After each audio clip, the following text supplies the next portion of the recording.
اب کوئی اس ایران کے بعد یہ پاکستان پہ حملہ کرنے کی سوچ سکتا ہے اور ایسی کوئی غلطی کرے گا آنے والے دنوں میں یا فیوچر میں؟ ہم کہتے ہیں ہمارا نیوکلیئر پروگرام تو پیسفل ملک ہے، انڈیا اسپیسیفک ہے، کسی ملک کو ہم سے خطرہ نہیں سوائے انڈیا کے۔ انڈیا کا مطلب ہے ہم کہتے دنیا کو یہ ہے کہ ہمارے جو میزائلز ہیں ان کی رینج ہے انڈمان آئلینڈز تک۔ انڈمان آئلینڈز جو ہیں ایک بڑی ہندوستان کا حصہ ہے، لیکن بالکل ایسی جگہ پہ ہیں جہاں سے چائنا کا ٹریڈ بھی ہوتا ہے،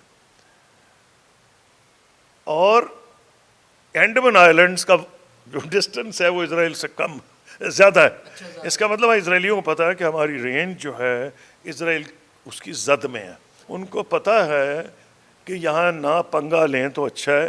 اس کی وجہ 1973 میں جب بھٹو صاحب وزیر اعظم تھے تو پاکستان ایئر فورس کے پائلٹس بھیجے گئے تھے شام۔ جب 73 میں حملہ کیا ہے مصر نے اسرائیل پہ بدلہ لینے کے لیے 67 وار کا، اور مصر کامیاب ہو رہا تھا، لیکن امریکنوں نے ایسی ان کی سپورٹ کی کہ پھر اور شام پہ بھی جنگ ہوئی، یہ اتحادی تھے شام مصر، تو اس کے نتیجے میں کیمپ ڈیوڈ ہو گیا۔ شام نے مدد مانگی بھٹو صاحب سے، انہوں نے ایئر فورس کے پائلٹس بھیجے، ہماری ایئر فورس نے ان کے جہازوں سے ڈاگ فائٹ کر کے دمشق میں بھی جہاز گرائے ان کے۔ تو اس کا مطلب ہے ان کو اس وقت کا پتہ ہے کہ نہ کریں تو اچھا ہے، لیکن اسی لیے وہ ہمیں نقصان بھی پہنچانا چاہتے ہیں۔ اس کی ہر کوئن کی دو سائڈز ہوتی ہیں، ایک نہیں ہوتی۔ لیکن ہم لوگ تیار ہیں، آپ نے جیسے کہا کہ کرے ضرورت نہ پڑے۔ میرا خیال ہے کہ ہندوستان کو بھی کچھ سمجھ آ گئی ہوگی کہ یہ اتنا آسان کام نہیں۔ اچھا سر، ویسے ایسا کیونکہ آپ وزیر خارجہ رہے ہیں، نیتن یاہو کی کیا سائیکی کیا لگتی ہے آپ کو؟ اب سنا تھا، خبریں بھی آ رہی تھی کہ وہ اپنے ملک سے فرار ہو گیا ہے اور کہیں اپنے ملک سے چلا گیا، کہیں بنکرز میں چھپ گیا۔ کیا اس کی سائیکی ہے اسرائیل کا جو وزیر اعظم ہے؟ اس کی سائیکی جیل سے بچنا، اسی لیے اس نے اپنی جوڈیشری پہ حملہ کیا، اسی لیے اس کے خلاف اتنے بڑے بڑے ڈیمنسٹریشن اسرائیل میں ہو رہے تھے جو لوگوں کو نہیں پتا۔ نمبر 2، اس کو یہ پتا ہے کہ اسرائیل بنا اس لیے تھا مبینہ طور پر کہ دنیا کے یہودی یہاں کے آباد ہوں گے، اور یہودی چھوڑ کے جا بھاگ رہے ہیں، جو نوجوان ہیں بھاگ رہے ہیں وہاں سے، جو امریکہ سے آ رہے تھے اسرائیل میں وہ بھی نہیں آ رہے۔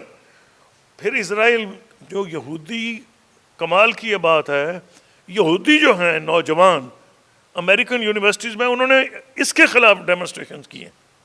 وہ کہہ رہے ہیں کہ اس نے ہماری زندگی حرام کر دی ہے، یہودیوں کے خلاف نفرت پیدا ہوگی ساری دنیا میں، اور اس کی وجہ سے ہو رہی ہے۔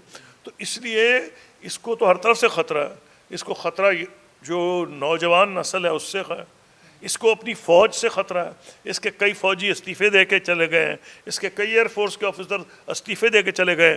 انہوں نے کہا ہم حملہ نہیں کریں گے غزہ میں جس طرح تم کر رہے ہو، کیونکہ یہ وار کرائم ہے۔ اور ان کے ایک وزیر اعظم ایہود اولمارٹ نے خود کہا ہے کہ فارمر پرائم منسٹر نے کہ یہ وار کرائمز کمٹ کر رہا ہے۔ تو یہ ڈیوائیڈڈ اوپینین ہے، یہ جیل جانے سے بچنے کی خاطر ہر کام کرے گا۔ امریکہ کو سر کہاں پہ بھی ریڈ کرتے ہیں آپ؟ جو ڈونلڈ ٹرمپ کا ٹویٹ آیا کہ ہم نے چانس دیا اور اس کے بعد بھی، یہ آپ کیا دیکھتے ہیں؟ ایک طرف ان کے سیکٹریز کہہ رہے ہیں کہ ہمارا اس سے کوئی لینا دینا نہیں، پھر ٹرمپ صاحب کا ٹویٹ یہ آتا ہے، یہ کیا آپ دیکھتے ہیں؟ یہ دنیا میں عموماً مسائل بڑے کافی کنفیوزڈ ہوتے ہیں۔ ہوا یہ ہے کہ میرا یہ خیال ہے کہ ٹرمپ چاہتا تھا، پریزیڈنٹ ٹرمپ کی خواہش تھی کہ ایران پہ جنگ نہ ہو اور ہم ان سے معاہدہ کر لیں، لیکن معاہدہ اپنی ٹرمز پہ کریں۔ ٹرمز یہ تھی، سر ہوں گے مذاکرات آگے چلیں گے؟ ایران بھی معاہدہ چاہتا تھا کہ ہو جائے امریکہ سے، کیونکہ امریکہ بڑی ایران پہ سینکشن لگی ہیں، بڑی عوام مصیبت میں ہیں، اور خبریں آ رہی تھیں کہ ٹھیک چل رہے ہیں، جس سے موت نظر آ رہی تھی نیتن یاہو کو کہ یہ تو اگر کامیاب ہو گئے تو مارے جائیں گے۔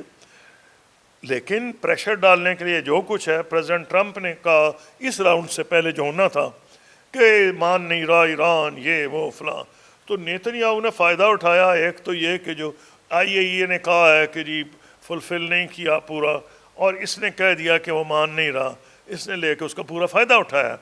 اب اگر تو اس نے ٹرمپ کی مرضی کے بغیر کیا ہے، تو ایک چیز میری نوٹ کر لیں کہ امریکہ میں ریپبلکن پارٹی، یہ جو ٹرمپ کی پارٹی ہے ریپبلکن، یہ جیتی کیسے تھی؟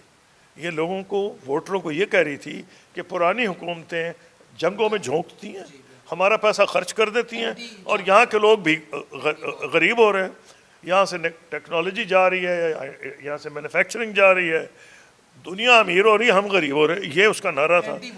اچھا, اسی پہ اس کو ووٹ پڑے. تو اس کو اس لیے قابل فہم بات ہے کہ اس کی خواہش تھی کہ ایران سے اگر ہو سکتا ہے معاہدہ لیکن اس کی ٹرمز پہ ہو. تو یہ دونوں ایفرٹ کر رہے تھے کہ کسی ٹرم پہ ہو. اسرائیل نے اس کا فائدہ اٹھایا.